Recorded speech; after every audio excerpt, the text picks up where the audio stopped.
Hi guys, இனி நம்ம என்ன பார்க்க போகிறோம்னா ஹோலிலேண்ட் லார்க் M2 ஒயர்லெஸ் மைக்கை பற்றி தான் பார்க்க போகிறோம். வாங்க வீடியோக்குள்ளே போகலாம்.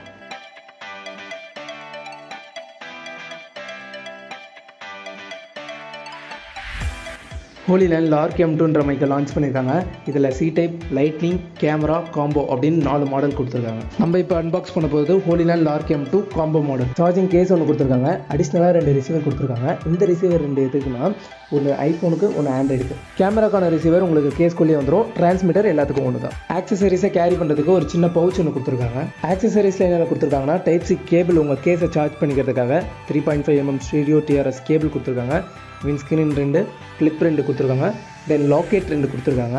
இந்த லாக்கெட் எதுக்கு கொடுத்துருக்காங்க? இந்த லாக்கெட்டில் ஒரு மேக்னெட் அட்டாச் பண்ணியிருக்காங்க. நம்ம 2 டிரான்ஸ்மிட்டர்லேயும் மேக்னெட் இருக்கும். ஸோ இதை நீங்கள் ஒரு டாலர் மாரி போட்டு கூட நீங்கள் உங்கள் வாய்ஸை ரெக்கார்ட் பண்ணிக்கலாம். இந்த மேக்னெட்டை யூஸ் பண்ணி உங்கள் ஷர்ட்டில் கூட ஃபிக்ஸ் பண்ணிக்கலாம். ஃபீச்சர்ஸ் என்னென்ன கொடுத்துருக்காங்க பார்த்தீங்கன்னா 1000 feet, அதாவது 300 meters கவரேஜ் கொடுத்துருக்காங்க. நாய்ஸ் கேன்சலேஷன் ஆப்ஷன்ஸ் இருக்குது. இதில் வந்து நீங்கள் எல்லோ பட்டன் ப்ரெஸ் பண்ணிங்கன்னா உங்களுக்கு நாய்ஸ் கேன்சலேஷன் ஆன் ஆகும். அப்படி நாய்ஸ் கேன்சலேஷன் ஆன் ஆகும்போது உங்களுக்கு க்ரீன் லைட் ஷோ ஆகும். இந்த ப்ராடக்ட்டை பர்ச்சேஸ் பண்ணுறதுக்கு ஸ்க்ரீனில் தெரியுற EOS கேமரா ஷாப்ன்ற நம்பரை காண்டாக்ட் பண்ணி பர்ச்சேஸ் பண்ணிக்கோங்க.